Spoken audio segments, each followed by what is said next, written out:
Hello students, how are you all? I hope you are doing well. Alright, so my name is Apurva and I am here to discuss a very important and interesting subject with you, which is Organization of Commerce and Management. Now, ये subject है क्या और इस subject को पढ़ना ज़रूरी क्यों है?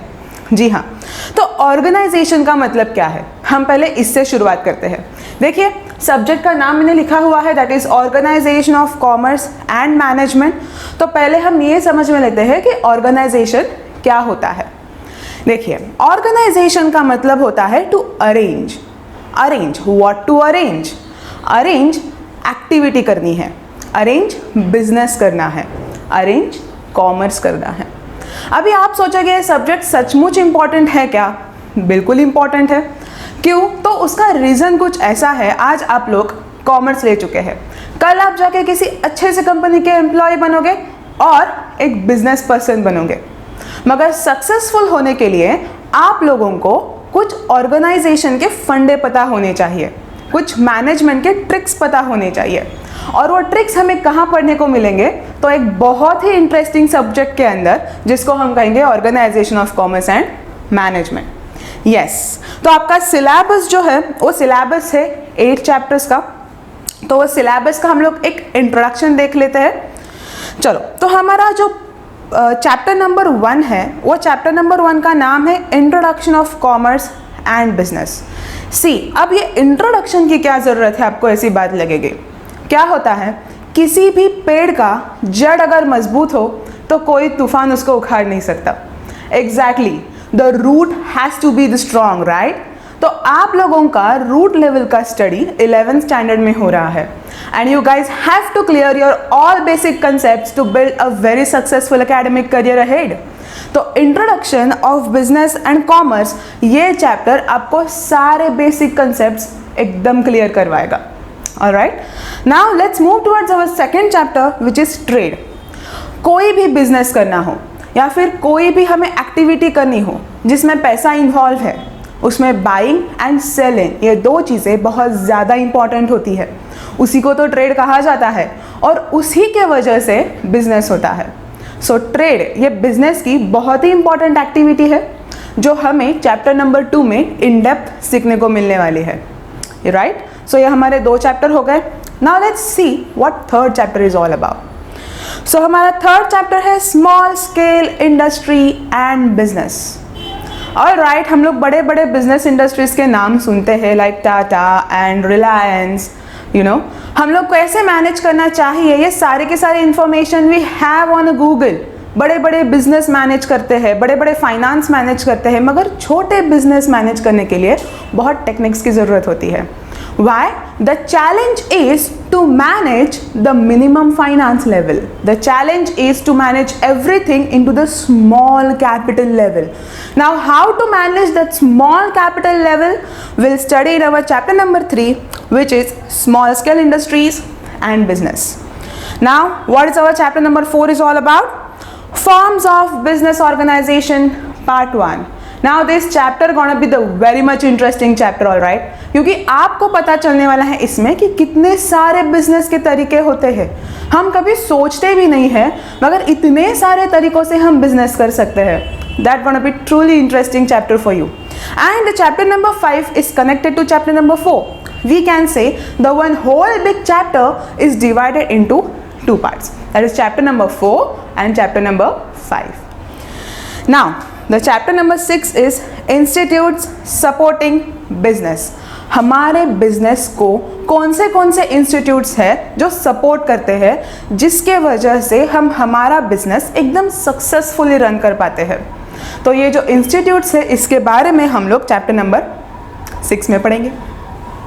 Now the chapter number 7 is business environment. आप सोचोगे कि environment, business environment, I mean सचमुच ईवीएस जैसा कुछ होगा या क्या? Not that. बिजनेस का एक एनवायरनमेंट होता है, काफ़ी सारे तरीके होते हैं उसमें, जैसे कि इंटरनल एनवायरनमेंट, एक्सटर्नल एनवायरनमेंट। कौन से फैक्टर्स है जो इंटरनल एनवायरनमेंट में आते हैं, कौन से फैक्टर्स है जो एक्सटर्नल एनवायरनमेंट में आते हैं, कौन से एनवायरनमेंट में बिजनेस ज़्यादा ग्रो हो सकता है, ये सारे इंटरेस्टिंग फैक्ट्स आपको सीखने को मिलेंगे in chapter number 7। Now let's move towards our last chapter, which is Introduction to Management. अभी देखिए हमारे सब्जेक्ट का नाम है organization of commerce. So the first 7 chapters are all about the commerce, how to organize the commerce, and the last chapter is about how to organize the management, right? Okay, so this was our very interesting discussion on syllabus. Now let's move towards our first chapter, which is Introduction to Commerce and Business. Let me write the name on the board.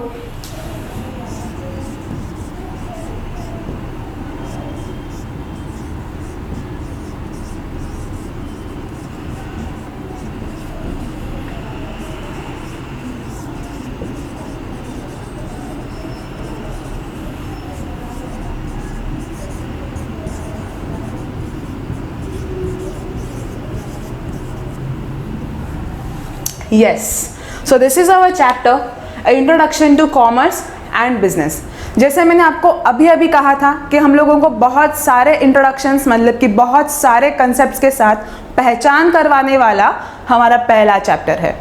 क्या है इस chapter में? तो हमें commerce और business in दोनों का कुछ फंडामेंटल्स सीखने को मिलने वाला है. दैट इज कुछ बेसिक्स सीखने को मिलने वाला है.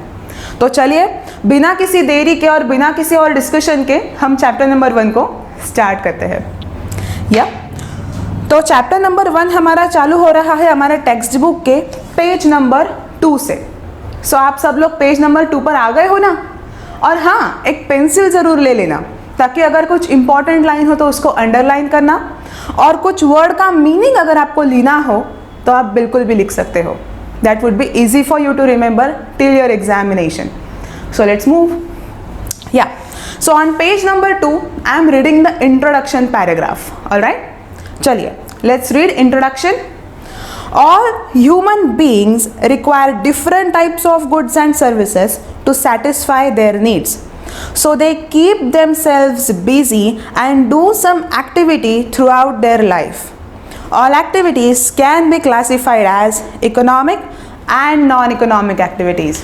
Exactly, हम सारे ह्यूमन बींग्स को बिजी रहना है, राइट? हमारे कुछ बेसिक नीड्स है, वो बेसिक नीड्स फुलफिल करने के लिए हमें कुछ एक्टिविटी करनी होती है ताकि उनके बदले में हमें पैसा मिल सके और वो पैसे से हम हमारा खर्चा कर सके. तो एक्टिविटीज़ जो है वो 2 तरह की यहाँ पर दी गई है. एक है नॉन इकोनॉमिक एक्टिविटीज़ और दूसरी है इकोनॉमिक एक्टिविटीज़. तो चलिए पहले हम ये समझ के लेते हैं कि नॉन इकोनॉमिक एक्टिविटीज़ का मतलब क्या होता है और इकोनॉमिक एक्टिविटीज़ का मतलब क्या होता है. तो नॉन इकोनॉमिक एक्टिविटी, हम लोगों को नाम से ही ऐसा कुछ एक अंदाज आता है कि जिसमें इकोनॉमिक नहीं है. What does that really mean? जिसमें मनी इन्वॉल्व नहीं है, that is called as non economic activity.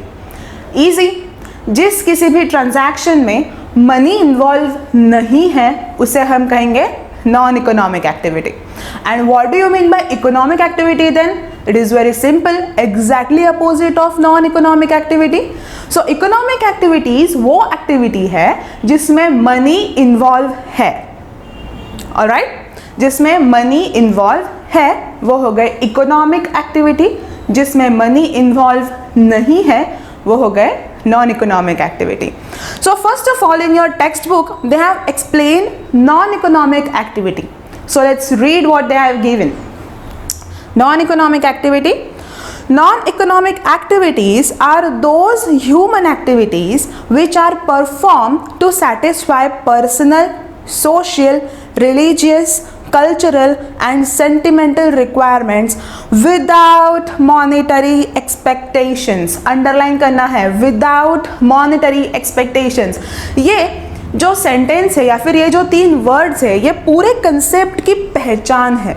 Alright, without monetary expectations, it is called as non economic activity. चलो आगे पढ़ते हैं. Let's continue reading.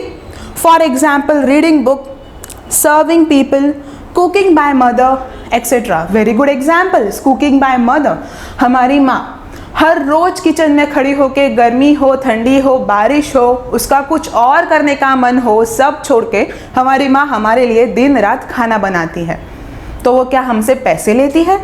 बिल्कुल नहीं। तो अभी इस एक्टिविटी में पैसे इन्वॉल्व है नहीं, so this activities are called as non economic activity. Simple. So let's move towards our next concept which is economic activity. ना आपने अगर थोड़ा सा गौर किया होगा तो ऊपर आपको एक फ्लो चार्ट दिया हुआ है कि ह्यूमन एक्टिविटीज दो में डिवाइड होंगी, एक होगा नॉन इकोनॉमिक, दूसरा होगा इकोनॉमिक। इकोनॉमिक एक्टिविटी में तीन एक्टिविटीज आते हैं। The first is business, profession and employment. चलिए तो हम लोग इकोनॉमिक एक्टिविटी का जो कुछ भी आपके टेक्स्ट बुक में एक्सप्लेनेशन दिया है उसे पढ़ना चालू करते हैं। Activities that involve production, distribution and consumption of goods and services for money or money's worth at all levels within a society is called economic activity। देखो उन्होंने कुछ एक्टिविटीज दिए हुए हैं, उन्हें प्लीज अंडरलाइन कीजिएगा, शायद वो इंपॉर्टेंट साबित हो। कौन से एक्टिविटीज हैं? तो activities that involve production, distribution and consumptions of goods and services, ये तीन एक्टिविटी ये पूरा कॉमर्स एंड मैनेजमेंट डिस्क्राइब करते हैं। Production, distribution and consumption of goods and services, underline this threes activities. और आगे उन्होंने कहा है, देखो, फॉर मनी और मनीज वर्थ। अगेन ये जान है हमारे कंसेप्ट की। These lines or these keywords are very much important that has to be in your answer when you are writing your own paper. So underline कीजिएगा for money और money's worth. Alright? आगे बढ़ते हैं। Thus economic activity facilitates earning livelihood. Livelihood का मतलब क्या है? तो रोज की कमाई, उसे हम कहेंगे livelihood. फाइन, वो कुछ भी हो सकते हैं। जैसे मैं आपको सिखा रही हूँ, I am getting my fees, that is my livelihood. अगर कोई स्टेशनरी शॉप का मालिक है और वो स्टेशनरी बेच के पैसे कमाता है, that is his livelihood. So livelihood के लिए जो कुछ भी काम होता है, those are of course economic activities. तो अभी हम लोगों ने दो कंसेप्ट देखे, non economic activities and economic activities. So to short, sorry ये एडिट कर देना। So to cut in short, हम लोग क्या सोचेंगे? नॉन इकोनॉमिक एक्टिविटी का मतलब होता है कि जिसमें पैसे इन्वॉल्व नहीं है, और इकोनॉमिक एक्टिविटी का मतलब होता है कि जिसमें पैसे इन्वॉल्व है। ऑलराइट, चलो तो let's see what kinds of economic activities we do have. So the first activity is business.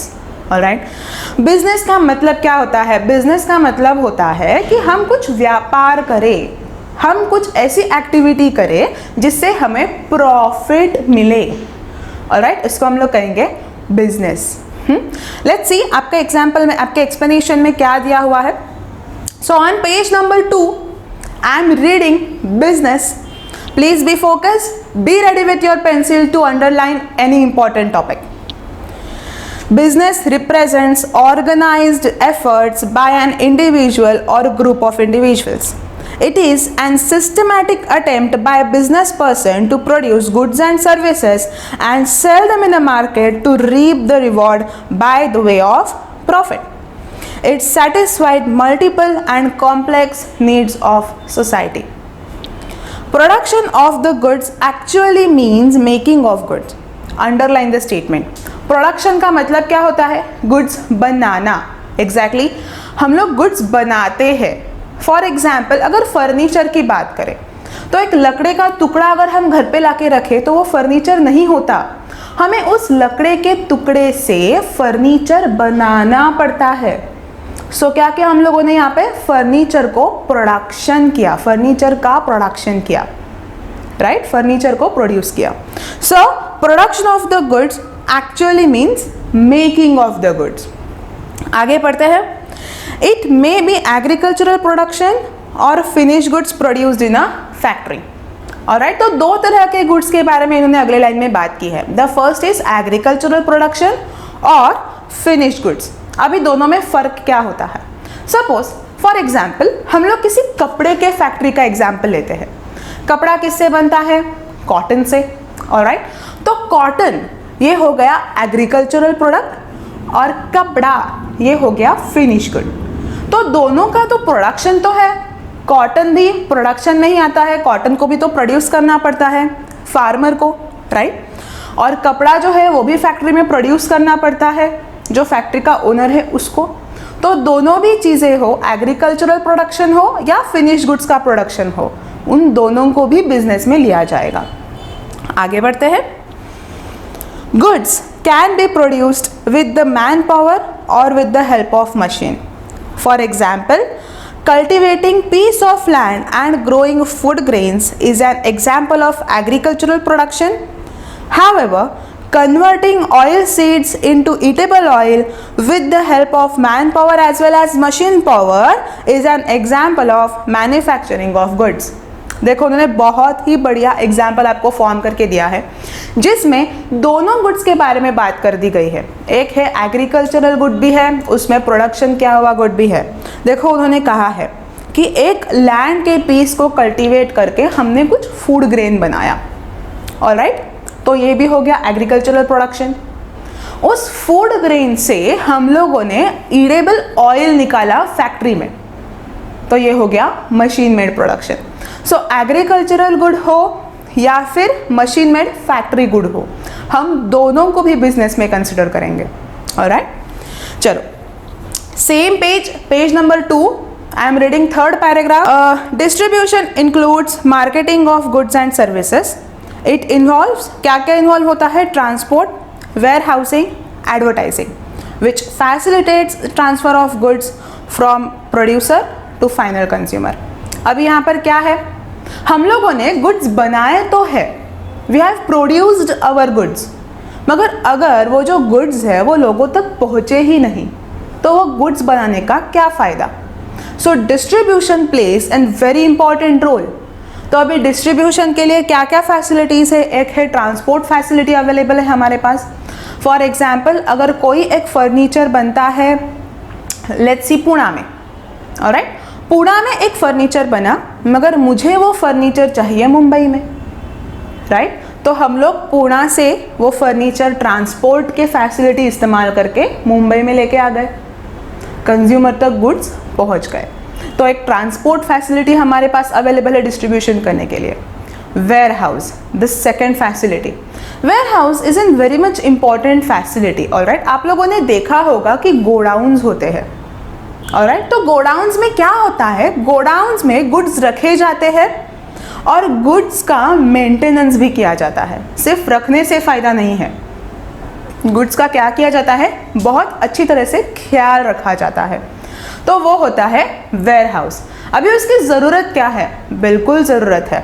Suppose बारिश का मौसम नहीं है, बारिश का मौसम आने के लिए और 2 महीने बाकी है, एग्जाम्पल ले लेते हैं हम लोग, और 2 महीने बारिश का मौसम आने के लिए बाकी है, मगर मेरा अम्ब्रेलास का प्रोडक्शन रेडी है। अब क्या करूं? अब कौन खरीदेगा मेरे अम्ब्रेलास? ये मौसम में तो कोई अम्ब्रेला खरीदने नहीं वाला। तो मैं मेरे सारे के सारे अम्ब्रेलास वेयर हाउस में रख दूंगी, ऑलराइट। वेयर हाउस में उन्हें मेंटेन करूंगी, उनका ख्याल रखूंगी ताकि वो कुछ खराब ना हो, उनमें डैमेज ना आए, और फिर जब बारिश का मौसम आता है तब भी मैं वो कंज्यूमर तक पहुंचा दूंगी। तो डिस्ट्रीब्यूशन हुआ कि नहीं हुआ? बिल्कुल हुआ। कैसे हुआ? वेयर हाउस की मदद से हुआ। प्रोडक्शन तो रेडी था 2 महीने पहले, मगर मैंने करेक्ट टाइम पे उस गुड्स को बाहर निकाला जब उसकी ज़रूरत थी। तो हम लोगों ने वेयर हाउस फैसिलिटी का इस्तेमाल किया। And the third facility is advertising. Of course goods market में आया है ये हमें पता कैसे चलेगा? हमें एडवर्टीजमेंट देख के पता चलेगा। एडवर्टीजमेंट में काफ़ी सारे उसके फीचर्स भी हाईलाइट किए गए होंगे और काफ़ी सारे एडवांटेजेस भी हाईलाइट्स किए गए होंगे। तो गुड्स कंज्यूमर तक पहुँचे कैसे? Through advertisement. तो ये फैसिलिटीज़ है हमारे पास डिस्ट्रीब्यूशन करने की। कौन सी? Transport, warehousing and advertising. चलो तो हम लोग अब जाते हैं पेज नंबर 3 पर, ऑलराइट। पेज नंबर 3 पर हमें क्या दिया हुआ है? हमें डेफिनेशंस दिए हुए हैं 2। एक है प्रोफेसर हैने और दूसरा है professor pride, hugs and Kapoors का। तो हम लोग पहला डेफिनेशन पढ़ते हैं। Professor Haney, business activities are all those human activities which are directed towards the production and processing of wealth. तो उन्होंने क्या कहा है? सारी ऐसी एक्टिविटीज, राइट, सारी की सारी ऐसे एक्टिविटीज जो प्रोडक्शन और वेल्थ बनाने के लिए बनाई गई है। सारी की सारी एक्टिविटीज़ जो प्रोडक्शन और वेल्थ बनाने के लिए करी जाती है, सॉरी मैं डेफिनेशन वापस पढ़ती हूँ, एडिट करना। तो हमें पेज नंबर 3 पे जाते हैं। पेज नंबर 3 पे क्या दिया हुआ है? पेज नंबर 3 पे हमें डेफिनेशन दिया हुआ है। ओके, तो हम लोग डेफिनेशन देखते हैं। 2 डेफिनेशंस दिए हुए हैं, एक है प्रोफेसर हैने और दूसरा है professor pride, hugs and Kapoors का। तो चलो हम प्रोफेसर हैने का डेफिनेशन पढ़ के देखते हैं क्या दिया हुआ है। Business activities are all those activities which are directed towards the production and processing of wealth. तो प्रोडक्शन करना और वेल्थ बनाना, इन 2 रीजंस के लिए जो सारी एक्टिविटीज की जाती है उन्हें बिजनेस कहेंगे। कौन सी 2 एक्टिविटीज है, कौन से 2 पर्पस है important? The first purpose is production and the second purpose is processing of wealth. ये 2 पर्पसेस के लिए जो कुछ भी एक्टिविटीज हम करते हैं उसे बिजनेस कहेंगे, ऐसा प्रोफेसर हैने जी कह रहे हैं। Now let's see the second definition. Second definition is of professor Pride, Hughes and Kapoor. The organised effort of individuals to produce and sell for a profit and the goods and services. वापस professor Pride, Hughes and Kapoor. The organized efforts of individuals to produce and sell for a profit the goods and services that satisfied human needs. अभी हम goods and services बेचेंगे, क्यों बेचेंगे? Profit कमाने के लिए। अगर हम गुड्स और सर्विसेज प्रॉफिट कमाने के लिए बेच रहे हैं तो उसे हम बिजनेस कहेंगे। ऑलराइट, तो ये थे 2 डेफिनेशंस। अगर एग्जाम लिखने की बात आती है तो आप कोई भी एक डेफिनेशंस लिखो जो आपको आसान है, आपको याद रखने के लिए इजी होगा। ऑलराइट, तो चलो हम आगे बढ़ते हैं। हमारा पहला ब्रीफ क्वेश्चन, कैरेक्टरिस्टिक्स और फीचर्स ऑफ बिजनेस।